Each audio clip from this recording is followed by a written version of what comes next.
ओम शांति। आज है 29 जून 2021। बाबा कहते, मीठे बच्चे, तुम हो रूहानी पंडित।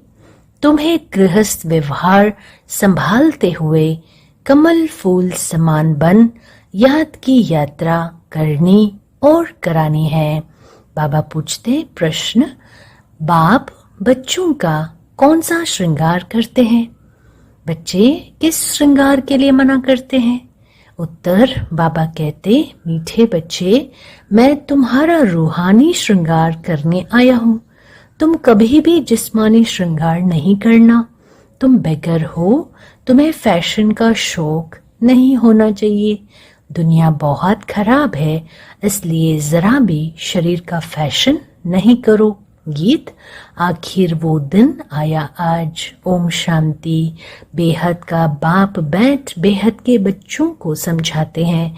बेहद माना कोई हद नहीं। कितने ढेर बच्चे हैं, इतने बेशुमार बच्चों का एक ही बाप है जिसको रचयिता कहा जाता है।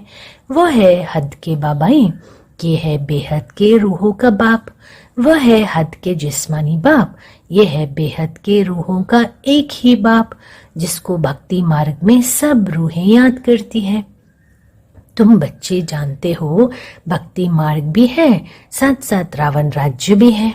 अब मनुष्य पुकारते हैं कि हमको रावण राज्य से राम राज्य में ले जाओ। बाप समझाते हैं, देखो देवी देवता जो भारत के मालिक थे अब नहीं है। वो कौन थे ये भी अब तुम जानते हो।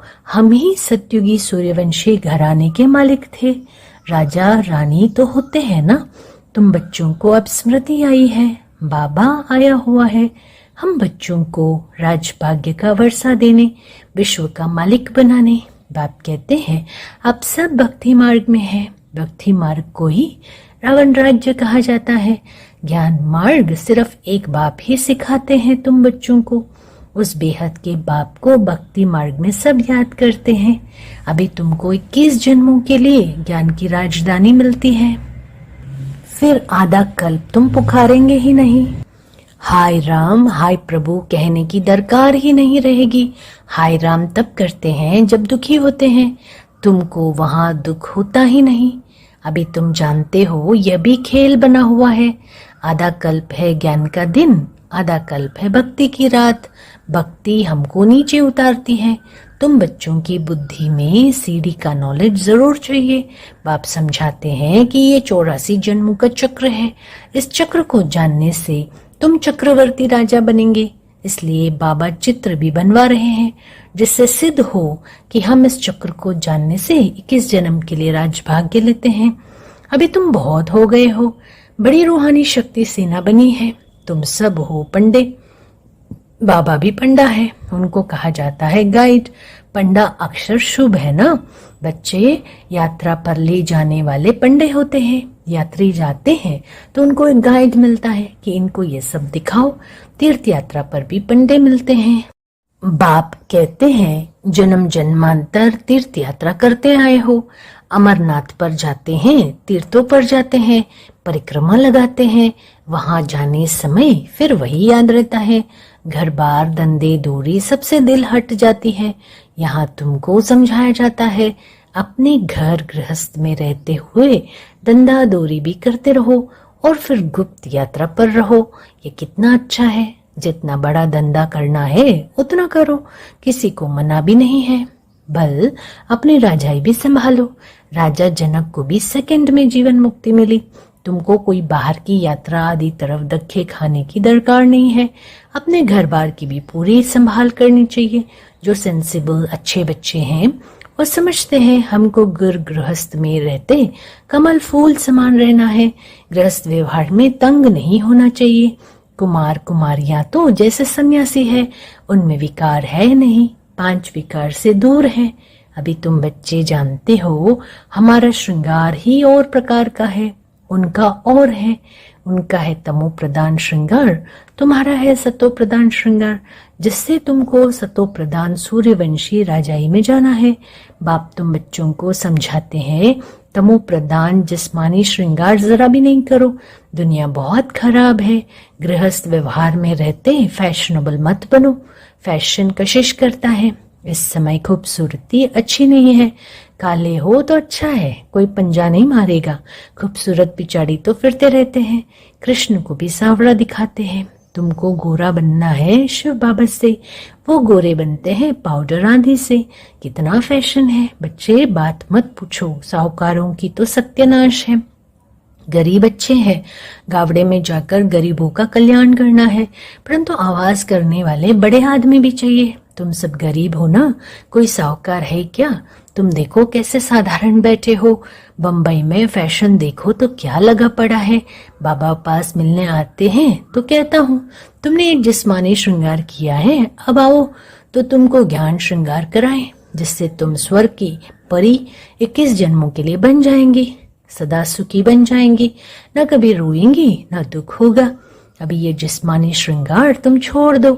तुमको हम ज्ञान रत्नों से ऐसा फर्स्ट क्लास श्रृंगार कराएंगे जो बात मत पूछो। अगर मेरी मत पर चलेंगे तो तुमको पटरानी बनाऊंगा। ये तो अच्छा है ना।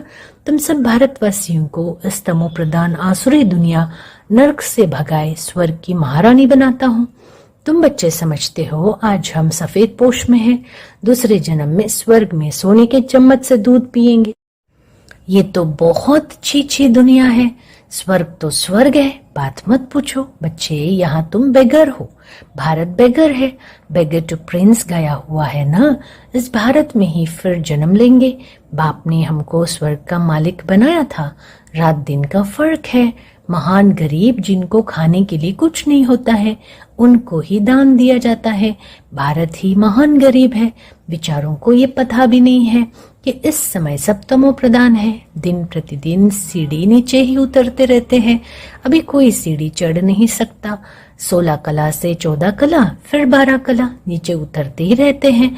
ये लक्ष्मी नारायण भी पहले 16 कला संपूर्ण थे, फिर 14 कला में उतरते हैं ना। ये भी अच्छी रीति याद करना है। सीढ़ी उतरते उतरते बिल्कुल ही पतित बने हैं। फिर स्वर्ग के मालिक कौन बनाए? ये वर्ल्ड की हिस्ट्री ज्योग्राफी रिपीट होती है। ये भी सब कहते हैं, परंतु अब कौन सी हिस्ट्री रिपीट होगी ये कोई नहीं जानते। शास्त्रों में तो लिख दिया है सतयुग की आयु लाखों करोड़ वर्ष है। पूछो सतयुग कब आएगा? कहेंगे अभी 40,000 वर्ष पड़े हैं। तुम सिद्ध कर बतलाते हो कल्प की आयु ही 5,000 वर्ष है। वह फिर सिर्फ सतयुग को ही लाखों वर्ष दे देते हैं। घोर अंधियारा है ना, तो मनुष्य कैसे माने भगवान आया होगा। वो समझते हैं भगवान तब आएंगे जब कलयुग का अंत होगा। अभी तुम बच्चे इन सब बातों को समझते हो। विनाश सामने खड़ा है। बच्चों को समझाया जाता है कि विनाश के पहले बाप से वर्षा ले लो, परंतु कुंभकर्ण की नींद में सोए पड़े हैं तो बेचारे हाय हाय कर मरेंगे। तुम्हारी जय जयकार हो जाएगी। विनाश में होती ही है हाय हाय। विपरीत बुद्धि आय हाय ही करते रहेंगे। अभी तुम हो सच्चे की औलाद सच्चे। नरक का विनाश होने बिगड़ स्वर्ग कैसे बनेगा? तुम कहेंगे तो महाभारत लड़ाई है, उनसे ही स्वर्ग के द्वार खुलने हैं। मनुष्य तो कुछ नहीं जानते हैं।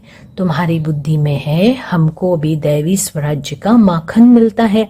वो आपस में लड़ते रहेंगे। है वह भी मनुष्य, तुम भी मनुष्य, परंतु वह है आसुरी संप्रदाय, तुम हो देवी संप्रदाय। बाप बच्चों को सम्मुख समझाते हैं। तुम बच्चों के अंदर में खुशी रहती है। अनेक बार तुमने ऐसी राजधानी ली है जैसे अभी तुम ले रहे हो। वो आपस में दो बिल्ले लड़ते हैं, माखन तुमको मिलता है सारे विश्व की बादशाही का। तुम यहाँ आते ही हो विश्व का मालिक बनने। तुम जानते हो हम बाबा से योग लगाए कर्मातीत अवस्था को पाएंगे। वो आपस में लड़ेंगे, हम विश्व की बादशाही पा ही लेंगे। यह तो कॉमन बात है। वो बाहुबल वाले विश्व की बादशाही ले न सके। तुम योग बल से विश्व के मालिक बनते हो। बच्चे तुम्हारा है ही अहिंसा परमो देवी धर्म। दोनों हिंसाएं वहां होती नहीं है। काम कटारे की हिंसा सबसे खराब है, जो तुमको आदि मध्य अंत दुख देती है।